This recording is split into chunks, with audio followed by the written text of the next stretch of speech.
सदी के महानायक अमिताभ बच्चन 21 अप्रैल को मुंबई में उनके घर जलसा के बाहर तमाम भीड़ एकत्रित होती है। वो बाहर निकलते हैं, लोगों से मिलते हैं, उन्हें ऑटोग्राफ देते हैं। बहुत खुशमिजाज चेहरा और आई हुई जनता भी खुश कि उन्हें अपने महानायक के दर्शन हो गए। लेकिन 22 अप्रैल पहलगाम में आतंकी हमला, 26 लोगों की जान चली गई। सदी के महानायक अमिताभ बच्चन अपने एक्स पर लिखते हैं, the silent x chromosome deciding the brain. दिमाग ने काम करना बंद कर दिया है, निशब्द हूं, कुछ कह नहीं पा रहा हूं, मेरा दिमाग काम नहीं कर रहा है। इस घटना ने मुझे निचोड़ के रख दिया है। बस यही कहना चाहते थे, सिर्फ एक लाइन में, लेकिन इसका मतलब बहुत गहरा था। उसके बाद 23 अप्रैल, 24 अप्रैल, 25 अप्रैल तमाम दिन जो थे वो ट्विटर के ऊपर, एक्स के ऊपर अमिताभ बच्चन सिर्फ ब्लैंक ब्लैंक ब्लैंक। और 10 मई को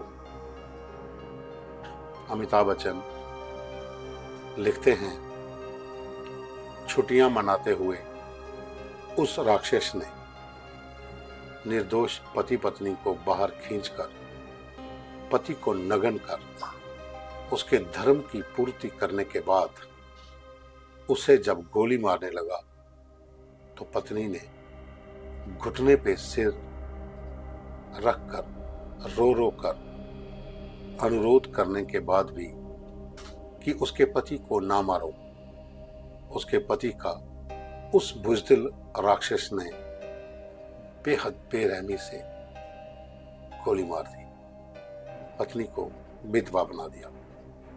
जब पत्नी ने कहा कि मुझे भी मार दो, तो राक्षस ने कहा, नहीं, तू जाके उसको बता। बेटी की मनोस्थिति पर पूजिए बाबूजी की एक कविता की पंक्ति याद आई, मानो वो बेटी उसके पास गई और कहा, हे चिता की राख, कर मैं मांगती सिंदूर दुनिया। ये अमिताभ बच्चन जी के पिताजी हरिवंश राय बच्चन की एक कविता है। तो डैश डैश डैश ने दे दिया सिंदूर, ऑपरेशन सिंदूर। जय हिंद, जय हिंद की सेना।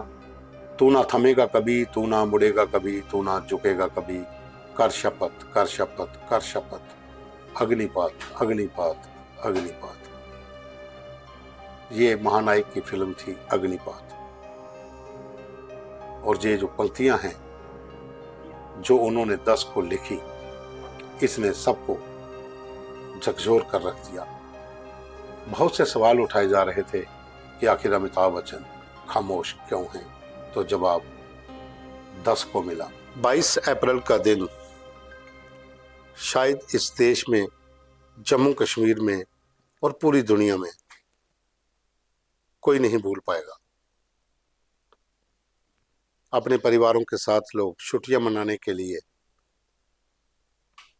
धरती के स्वर्ग कश्मीर पहुंचे थे।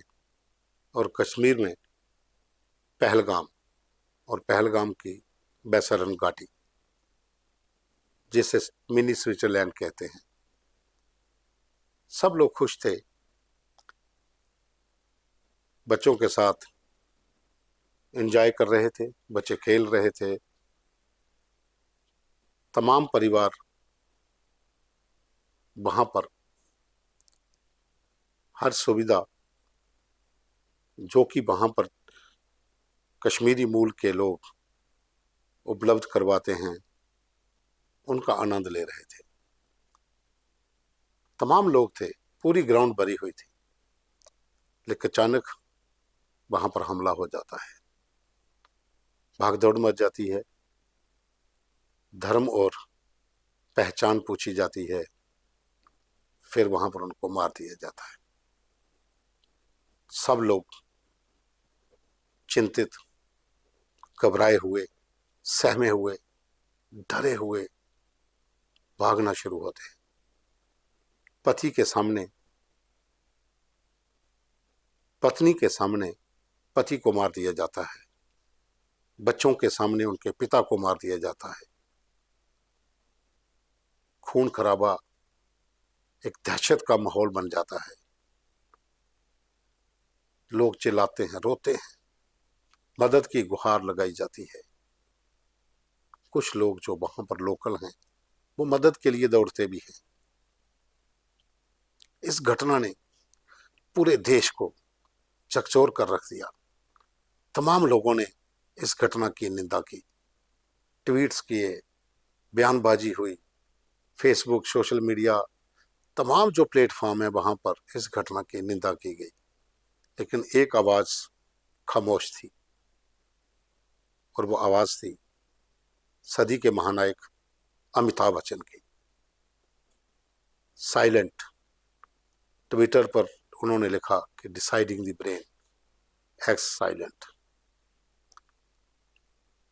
आलोचना हुई, लोगों ने कहा कि एक भी शब्द नहीं बोला। मीडिया में खबरें चलना शुरू हो गई, लेकिन उनकी खामोशी और बढ़ती गई। कोई भी ट्वीट नहीं किया,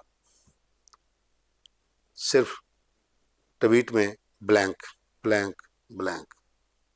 22 से लेकर 9 मई तक ब्लैंक ही था, और तब तक तमाम सोशल मीडिया प्लेटफॉर्म पर महानायक की आलोचना हो रही थी।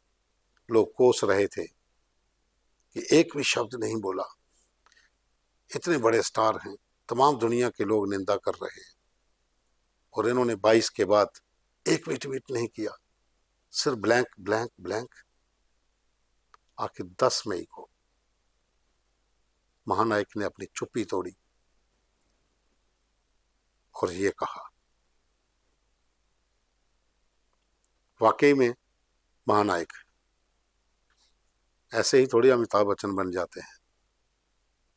ये खामोशी जो उन्होंने अंदर पाली थी, वो इन चंद लाइनों जो आपने अभी सुनी वो उस पे निकली।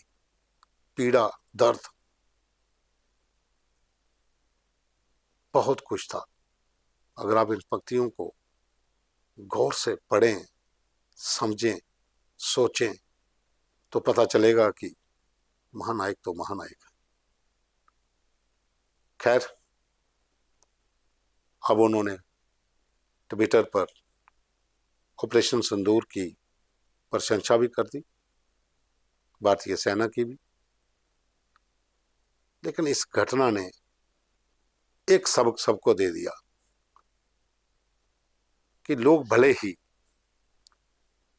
इस घटना को लेकर रोजाना चर्चा में रहे हों, लेकिन एक महानायक खामोश रहा तो क्यों रहा? क्या पीड़ा अंदर पाल रहा था? क्या सोच रहा था? क्या इतना गंभीर भी हो सकता है? जी हाँ, ये महानायक इतना गंभीर ही है।